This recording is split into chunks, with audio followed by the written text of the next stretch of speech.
Thank you for joining the Obsessively Outspoken podcast and YouTube channel. I am joined by Jan. Thank you for being here. Thank you for having me, Remington. And I understand that you are a client of Heather. Yes, I am. Okay, author of Victim to Victory, Healing Generational Abuse from My Bloodline. And I want you to give us, tell us how you met Heather, what led you down that path. Well, to make it short, to keep it short, I had heard the word Kundalini Yoga about 6-7 years ago, and I ended up wanting to know more about that. So I was actively looking for a teacher, not in a big group, but a personal teacher, because I'd heard about these big groups, and that kind of gets diluted so much that to me that wasn't where I wanted to go. And at one point there was this person that was doing a talk in a library, and that was Heather, and she ended up talking about Kundalini Yoga and electrolyzed reduced water. And me I always thinking like, oh, I'm fine.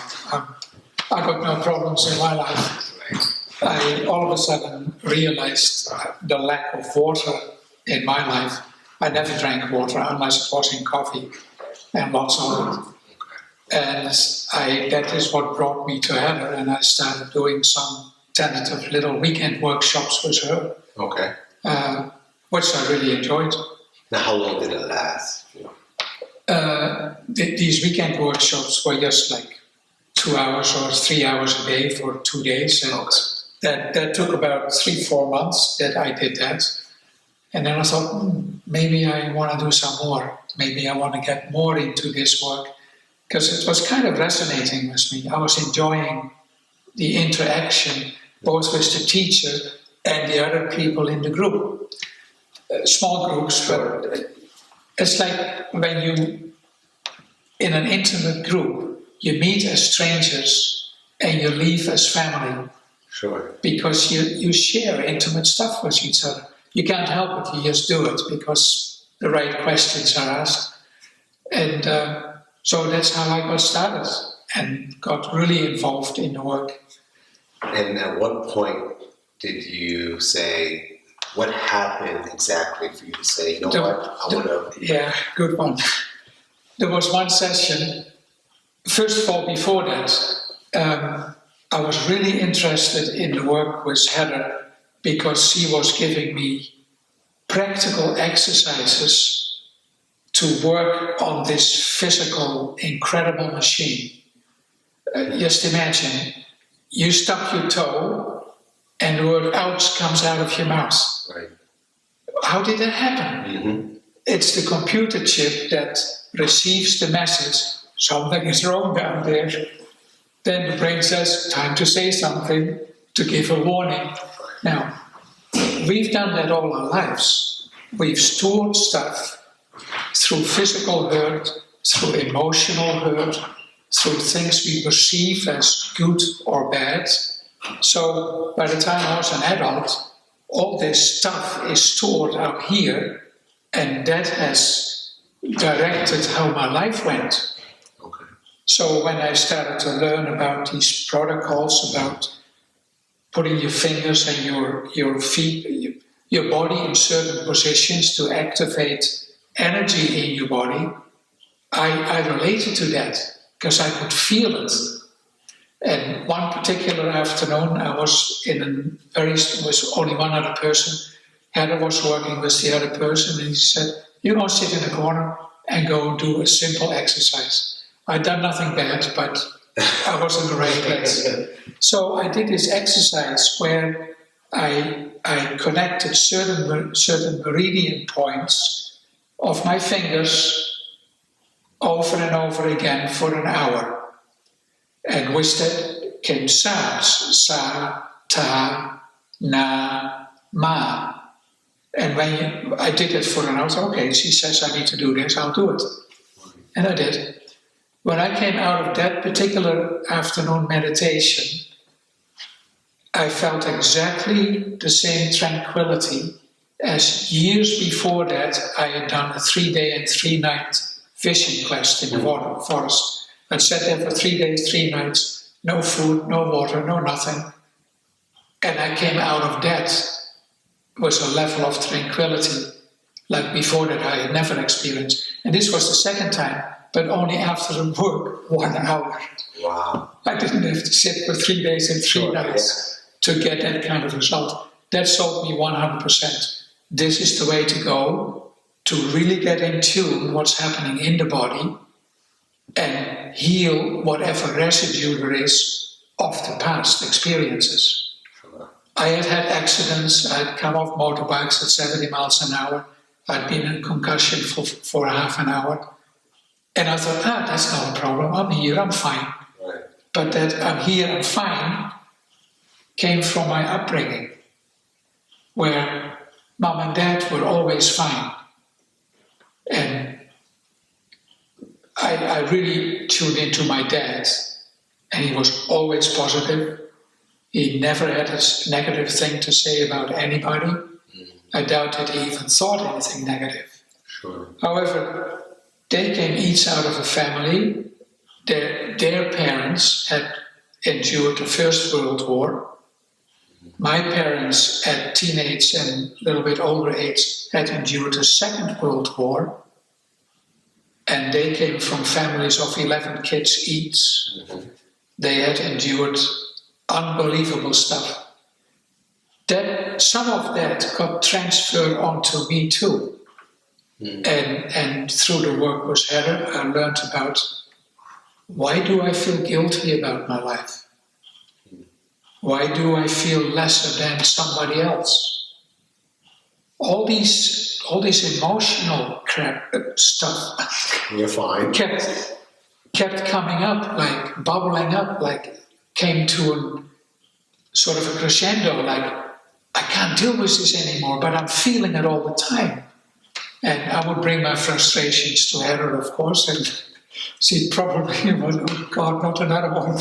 But she persevered and taught me the techniques to learn to release all those old frustrations, habits, guilt feelings, and not through telling me, oh, you can do this, you can do that. No, practical techniques, proven techniques, like 5,000-year-old techniques that really helped any physical body to take care of themselves. We're so used to saying, oh, I got an ache. Which doctor can look at that and give me what pill? I've never believed in that, but until recently I didn't know I could do something about it myself, because it's just energy flowing through your body that you can direct once you learn how to direct that energy. So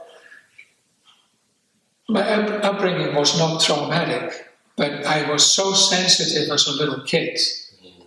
I learned to hide from the way my mom and dad had learned to parent from their parents. Okay. So to me it was safer to hide behind a shield than to be spontaneous and honest, because I got too much flack about that. I was the odd one out. I was too sensitive. Yeah, things like that.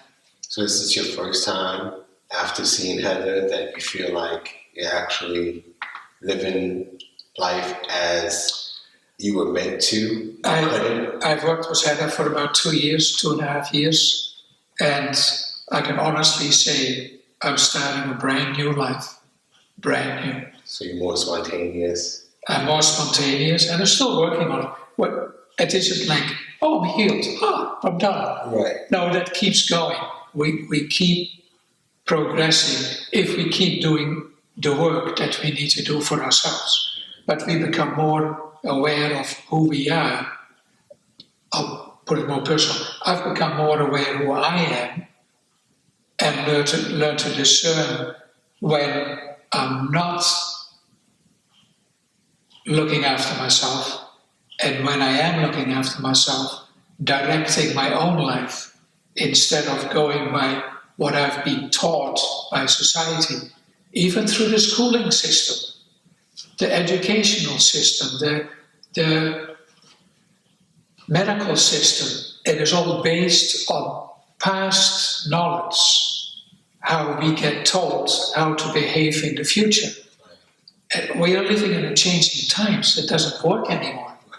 And the amount of suicides, cancers, other diseases, the amount of hotels and hospitals being built, pharmaceutical companies growing, that should tell you something, what isn't working.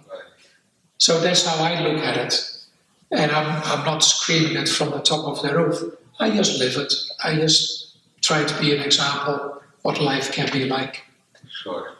So you kind of jumped ahead of me, Jan, because I was going to ask you how different is Heather's program than any other programs out there. One key thing you said was the practical aspect of it, the homework, the exercises that you have to do outside of the sessions when you're navigating the real world to actually apply it. Yes. And that's what you think is a key, is actually, because, I mean, theoretically, it's great to hear, but to apply it is something different. Yeah. You have real life experiences. I've been searching for something deeper from a very young age, from about 7. And when I was about 30, my first marriage failed. And for several reasons, of course. And after that, I really wanted to find out more of who I was. I had heard about astrology. I had heard about mediums. But it hadn't worked for me. Life wasn't working for me at all. At that time, I also had a bout of cancer that really sparked the urge to find out more. Who am I? What am I about?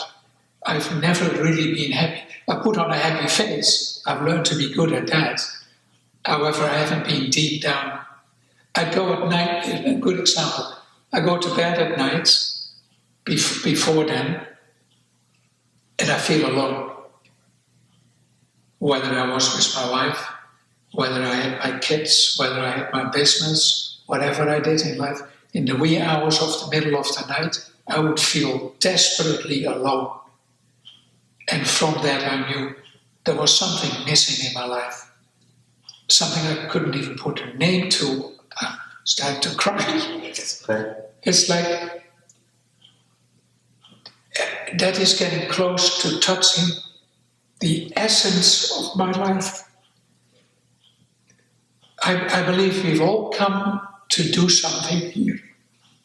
Sorry. No, you're fine. I can relate. I can relate more than you think. I'm listening to you, and I've never felt happy. I've always felt alone. So I'm listening to you, and it's hitting me a certain way too. So go ahead, take your time. So I started looking for answers, so to speak, and I got involved with a spiritual group, the Inner Peace Movement, and where there were some practical exercises, but the exercises were about talking about how to behave, it was talking again. Gotcha. So through that I met my second wife, and through my childhood conditioning I married her. I can expand on that later if you like. God, what a life. It's wonderful. But anyway, I went through another 30-year cycle, was in the second marriage, and we had met at a spiritual retreat, and we were exploring things together. I started to study hypnotherapy. I wanted to become a hypnotherapist. I did psychotherapy. I did, you name it, I've done it. And to me, it's always been about, if you do something, look for the best so that you actually learn something. Sure. My first father-in-law always said, I'm too cheap, I can't afford specials. Yeah. Whatever that came from. Yeah, so quality is important to me. And all the talk therapy did for me in all the different modalities was, I feel great till Sunday night, the end of the weekend or the week or the month. I did one 6-week retreat that was deep and heavy duty and a A week later, all I had was the credit card bill. But life was still back to the way it was. I had not improved my life. And I've done that so many times that when 3 years ago, 2.5 years ago, that one exercise was added, I got that same exact feeling as years before with the Vision Quest. I knew I'd found something that really worked for this physical body to get rid of the layers through which I was trying to live. It's like putting on more coats and trying to let the sun shine in. It can't shine in because you got to take the clothes off to let the sun shine in. Put it in a simple way. Well, I'm glad you're on this journey. And you talked about 7 when you need to look for something deeper. Yeah. And I can definitely relate to that. And I also relate to living life and always constantly feeling like something is off. Yeah. Like something is not right. And I call it unhappiness, call it unfulfillment, but it just always felt, as long as I can remember, something is just off. Yeah. And so when you were talking about your experience, I knew exactly what you're talking about. So thank you for sharing that. Can you tell me a little bit more about the father archetype? Yeah. I'll cry, probably. It's okay. I love my dad. He was such a sweet man and such a good heart. And he taught me to just be there for whoever wants your energy. And he married, that's besides the point. He was such a sweet man, but he never questioned his life, where it was heading. I think he was deeply unhappy himself, but he had grown up with the words, that's the cross you bear. It's the lot in your life. This is your life. This is how it plays out. If it should have been different, God would have given you something different. So he just accepted it for what it was, and he never changed. He was a good man till the day he died in his late 80s. He was always doing stuff for other people. So I grew up with him, but emotionally he wasn't there. My mom wasn't there emotionally. I had no connection with my mother. So when I became a dad, I was there for everybody else, but not really for my kids. I believe I was there to a greater extent than my dad. I have very fond memories of that. But I had not learned how to be a dad. I remember vividly that one day I woke up in the morning and realizing I have 3 kids. What the hell am I doing? How do I handle that? How am I going to be with them? And as quickly as that thought came up one morning, I put it back down deep inside because I was scared. I was really scared. All of a sudden I had to be this responsible man when in essence, looking back, I was a boy. I'd never changed to being a boy. I had never had respect for the women in my life. I had never learned what respect means towards women. I had grown up in a little village, then I went live in Amsterdam with all its mayhem. That was my school. That's where I learned what life was like. And nothing in there was anything about parenthood. Reading, English was my second language. I escaped to New Zealand after I grew up in Holland. And all of a sudden, my time was taken up about learning a new language. Reading books about parenthood wasn't in my vocabulary. So I kind of was blindfolded being a dad, doing the best that I could. It was a traumatic experience many times because I knew they needed something and I didn't know how to give it to them. Right. So I feel I had many shortcomings towards them. But I've told them this. I've talked to the girls individually, and they thanked me for what I did do for them. So that was healing in many ways. And I know they have their own angels. They are looked after very well now, and they're doing great. Okay. So, but me as a dad, I can't turn the clock back. Right. But I wish I had known better what I was doing, to be more of a father to them, rather than occasional father, occasional playmate, occasional madman screaming at them for not doing what I want them to do. It's like there has to be a better way of parenting, and I hope that's more of the future. When that's all really. Okay. So we're now joined by Heather. And Heather, would you like to tell us a little bit more about the experience you had with Jan being a father archetype? Yes. I didn't realize it's probably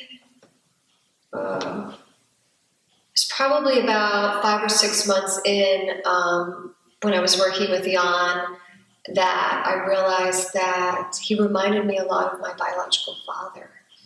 And the more that I got to know him through the sessions, he had a lot of his traits. He had a low self-esteem. He had a lot of anger, repressed anger, misdirected. He had trouble communicating. He didn't really have much of a voice. Literally, like he didn't, wasn't able to complete sentences, couldn't express his feelings. So it was really amazing to watch him express himself today. I was sitting there like, yeah. He did have trauma. In fact, he kind of, I don't want to say fluffed over a little bit, but he did have a trauma that came up at age 2 in our work together that I do think was significant. Do you mind if I mention? Not at all. He was with 2 babysitters, sexually abused in a way at 2 years old. And that came up, it took a long time before that came up. And for me, he had so much trauma in his body. And if you believe in past lives, I do believe some people carry trauma in from a past life to heal. But he had so much trauma, it didn't kind of add up when he was telling me about his childhood. But as time went on and we were doing the work, all of a sudden I got the download. I didn't say anything because I never say information. I want the client to come to me with the information. And then it started to come out during one of the sessions and I knew. And what was really interesting about that is you're 2 years old, but physically as he was shaking and cradling in a fetal position, you could see all the fear in his body. And you could see that he could remember seeing the babysitters ridicule him. And they were verbally kind of making him feel bad. And I believe that violation actually scarred him into his relationships with his 2 wives and females in general, scarred his radar and understanding. So it's amazing sometimes when people come to me, if you read my book, Victim to Victory, I did suffer with some amnesia. Clients will come and they won't quite understand why they're going through or having sort of personality traits or mood swings, and it's just they have amnesia. That has to come out through a brain protocol or through shaking, through the Kangen water. So that's one thing. But as I continue to work with him, I will say, and this is, I don't know if he frustrated me a lot.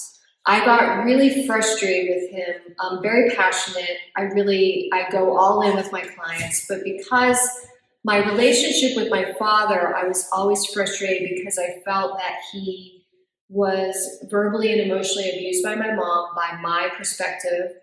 He took it. He did not protect me or my brother, and he did not have a voice or leave or own his life. And he was just this wounded little boy. And I felt like I was his therapist and healer, and it was frustrating. It was like, I'm a child. You're supposed to be raising me, And so with Jan, I would get frustrated at his behavioral patterns, with his relationship issues, with his work issues, because I saw potential, because I saw this incredible heart and spirit and soul, and I knew that potential. So I will say, this archetype was harder for me. Okay. It was harder for me. I even, there were moments where I felt I was judgmental, and I had to deal with that. And then there were moments where I remember surrendering and realizing you have to love this person unconditionally. You have to love your father unconditionally. You have to love the fact that your father, that's where he was, he couldn't do any better. You have to love the fact that Jan is doing the best that he can.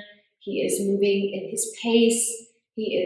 And when I surrendered, that was really easy as a teacher and a healer. Now, granted, you've heard Miriam in a past interview, you're hearing Jan. These are two rare students. Most of my students, I don't have this soul connection. They don't remind me of my parents in this deep, deep sense. I believe that both these people came in to help me heal fully my issues with my biological. And I've had discussions with both of them, both to thank them for honoring me with their presence, but also because it's just been an interesting subject matter. So I didn't have a father, I didn't really have a father figure. And as time went on, that affected my relationships with dating, my relationships with self-esteem. What does a father do for you? How, I don't know, And as time goes on, Jan and I have conversations, and we see that there's a lot of people in the world walking around without a father figure. And actually, Jan's claiming, I see it in society where people call him their father figure, spiritual father figure. So he's stepping into that role for other people as well now. Yeah, I know Heather talked about you not having a voice. How difficult was it for you to express that experience you had at 2 years old?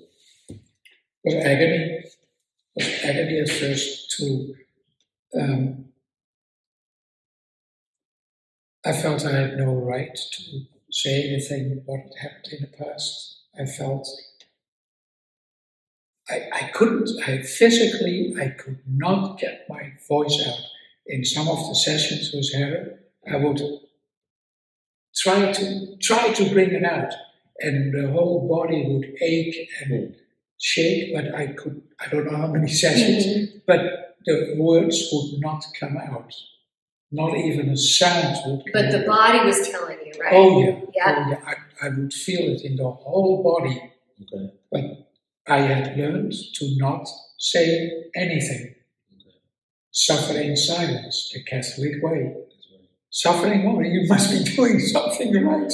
Ooh. Now, what would you experience physically? Just general Tension in the whole body. Like muscles feel like steel rods instead of, just muscles. Yeah. And a lot of cramp afterwards. And at night I'd wake up in a cramp because all of a sudden this was all bubbling up, this stuff. His story was bubbling up. If some of you out there who've studied trauma might know the famous psychologist in Europe, Alice Miller, who's passed away, but she wrote the book, The Body Never Lies, which is a book I refer some of my clients if they want to become educated, that the body's not going to lie. The mind may lie. Yeah. We that's why I don't believe talk therapy is that productive, honestly. And my teacher Yogi Budget talks extensively about that, because there's a whole reprogramming that has to happen with your tongue and your mouth and all that placement to actually rewire the way you think and speak. So if you just keep speaking the same words from childhood to a talk therapist, you're just going to actually ingrain what you don't want. So the thing is with Jan, his body wasn't lying, just like my abuse, it wasn't lying. And so this also brings up the question of when people get aches and pains, when their disc goes out of whack, is it really a physical injury, or is it trauma trying to be released? Is it information of a story trying to be released to free you? Now, releasing that trauma, you're crying, you're shaking, it's painful, but releasing it, I think you can speak with a healer and somebody experienced, is a safe place, I think, and a place where then you're free on the other side, right?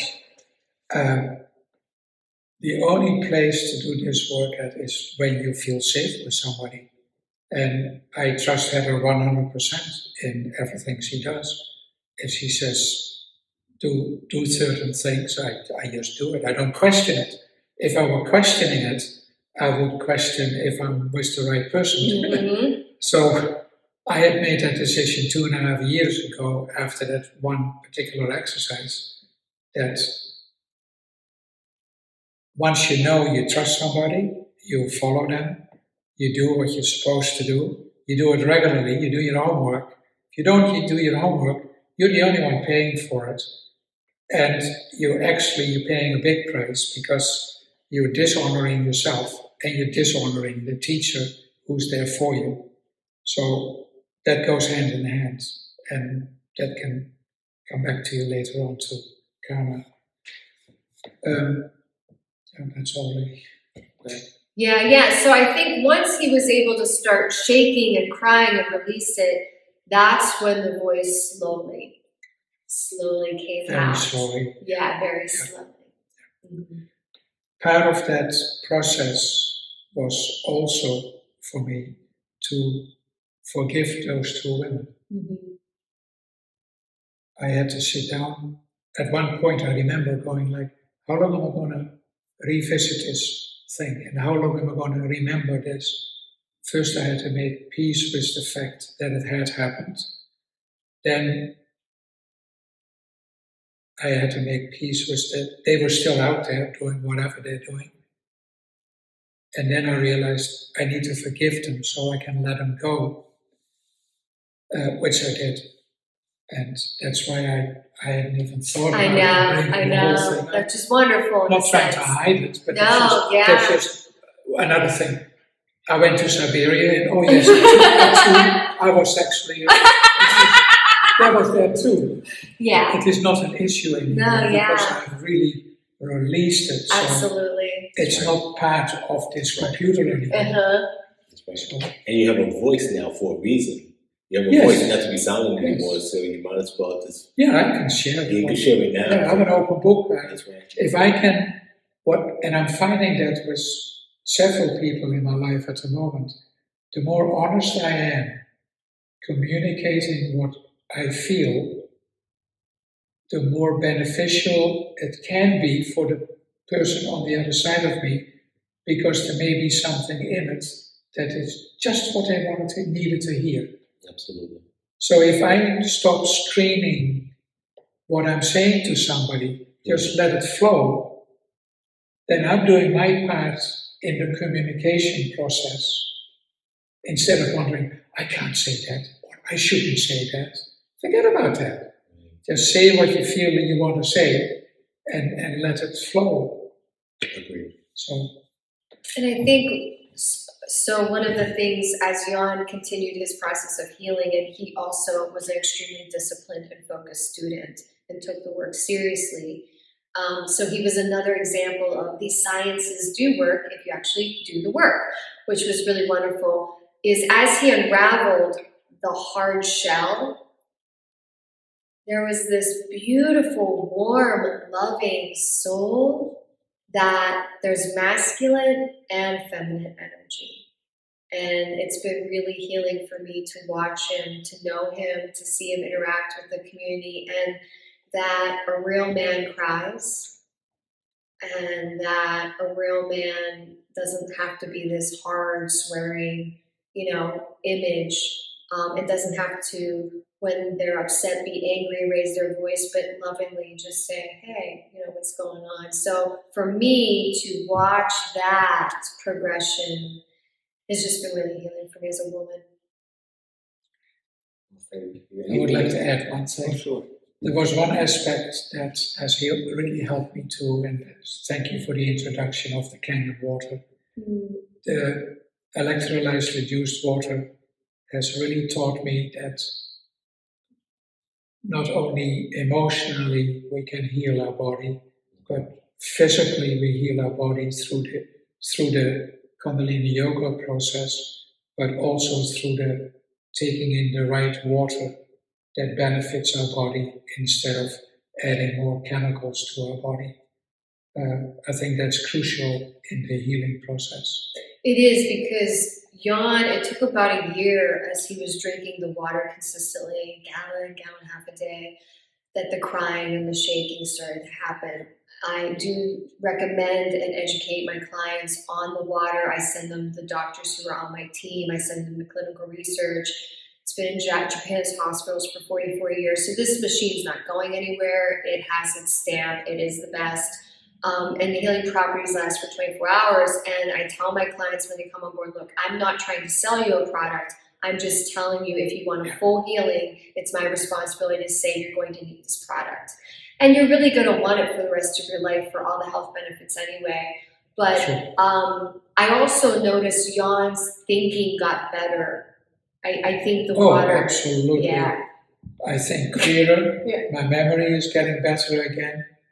And I first time I noticed that was, I remember phone numbers again. I read them 2 times and I can remember them the next day. It's like little telltales. Yeah, absolutely. My eyesight, I took my glasses off because within 6 months of getting new glasses, they don't work anymore. My right eye sees better without glasses. For whatever reason, but it's a combination of everything I'm doing probably. Yeah. It's just funny to notice that. So, That's quite a testimony. yeah, And so, Heather, anything else you want to share? Jan, anything else you want to share? not that I can No. think of. Okay. Well, I want to thank Heather and Jan, especially Jan, for being vulnerable and telling your story and really having an impact on me. And I'm sure you have an impact on everyone else who gets a chance to see this. And also, look at the episode where Heather and I talk about her book, Victim to Victory, more in detail. And also stay tuned to more episodes coming soon. Thank you for joining us. My name is Remington. See you soon.